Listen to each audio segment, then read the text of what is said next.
মেয়েদের ক্রিকেটে dot ball হবে এটা, এবং এই টাইপের উইকেটে ডট বলের রেশিওটা হওয়াটাই স্বাভাবিক। বাট একটা পজিটিভ দিকও আমার বলতে হবে যে আমরা কিন্তু ওই যে 252 রেকর্ডের মধ্যেও কিন্তু আরেকটা রেকর্ড যে আমরা ফার্স্ট টাইম 27 বাউন্ডারি মেরেছি। তো এইটা কিন্তু ধরেন আপনার একটা আমাদের বড় টিমের সাথে কিন্তু ডিফারেন্সটা হয়ে যায় যে ডট বলের রেশিওটা হচ্ছে ওদেরও ডট বল থাকে, বাট ওরা বাউন্ডারিটা বেশি মারে। বাট এই বাউন্ডারিটা অপশনটা আমাদের এখন বাড়ছে। সো হোপ নেক্সট 2 ম্যাচেও আমরা সেম ধারাবাহিকতা ধরে রাখবো। আমার কাছে মনে হয় লাস্ট আমরা 8 মাস শুধু টি-20 নিয়ে আমরা কনসেন্ট্রেট করেছি।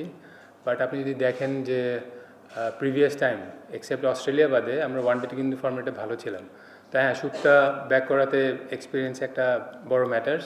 আর সুক্তার আমার কাছে মনে হয় যে লাস্ট 1 বছরের আগে যেই সুক্তা ছিল এখন থেকে মানসিকতার দিক দিয়ে অনেক স্ট্রং। সেটা তো অবশ্যই যে আমরা একটা অনেক বড় গ্যাপ দেওয়ার পরে আমরা ওয়ানডে খেলতেছি 250+ ফার্স্ট টাইম। এটা বুস্ট আপ করে যে আয়ারল্যান্ডের সাথে আমাদের যদি ম্যাচ হিসাব করেন যে we are better team than Ireland. So আমার মনে হয় হ্যাঁ, আমরা চাচ্ছি যে day by day match to match better perform করা। ডিফিকাল্ট আমার কাছে মনে হয় Supta very hard working girl. আমার কাছে মনে হয় ও যে প্র্যাকটিসের প্যাটার্ন ওর আগে থেকেও ভালো ছিল, যে ও সালাউদ্দিন ভাইয়ের কাছে সবসময় ওর নার্সিংয়ে ছিল।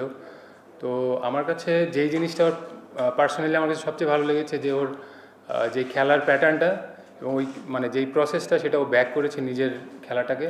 সো সেইটার জন্য হয়তো আমার কাছে মনে হয় মানসিকভাবেও অনেক অনেক বেটার আমার কাছে মনে হয় এখন। অনেক কন্ডিশনের জন্য এটা আমাদের ডিসিশনটা নেওয়া হয়। আর যেহেতু আমরা স্পিনটা স্ট্রং, আর এখন আয়ারল্যান্ডের মেয়েরা স্বাভাবিক ওরা পেসটাই ভালো ক্রিকেট খেলে, তো স্পিনটা আমাদের কন্ডিশনে ওরাও তো স্ট্রাগল করছে, সেটা হয়তো আপনারা লাস্ট ম্যাচে দেখেছেন। হ্যাঁ, হয়তো যদি ভালো ট্র্যাক বা স্পোর্টিং ট্র্যাক হয় হয়তো আমরা চিন্তা করবো অদূর ভবিষ্যতে যে পেস বোলার দুইটা নিয়ে খেলার। ব্যাটিংয়ের প্যাটার্নটা ওর ওয়ার্ক এথিক্সটা সবসময় খুবই ভালো ছিল, তো ভেরি হার্ড ওয়ার্কার। হ্যাঁ, মেয়েদের ক্রিকেটে এই ধরনের ইনিংস আসলে খুব একটা আমাদের বাংলাদেশে খুব একটা দেখা যায় না। আর এটা ভালো লাগতেছে যে আগে আপনারা সবসময় বলতেন আমরা একজনের উপরেই ডিপেন্ডেন্ট, বাট আমরা এখন মনে হচ্ছে যে সবাই capable for scoring runs. 4 point না, আমার হিসাব করতে মনে হয় কালকের জন্য 2 পয়েন্টটা ইম্পর্টেন্ট। সো ওয়েস্ট ইন্ডিজেরটা তো জানুয়ারিতে, এখনও আলটিমেটলি ওইভাবে চিন্তা এখনও আমরা করিনি। তো এই সিরিজটা শেষে হয়তো আমরা প্ল্যানটা ওরকমভাবে সাজাবো যে ওয়েস্ট ইন্ডিজে গেলে কী ধরনের কন্ডিশন থাকে, ওই কন্ডিশনের উপরে ডিপেন্ড করে ওই প্র্যাকটিসের প্যাটার্নটা ওরকম হবে।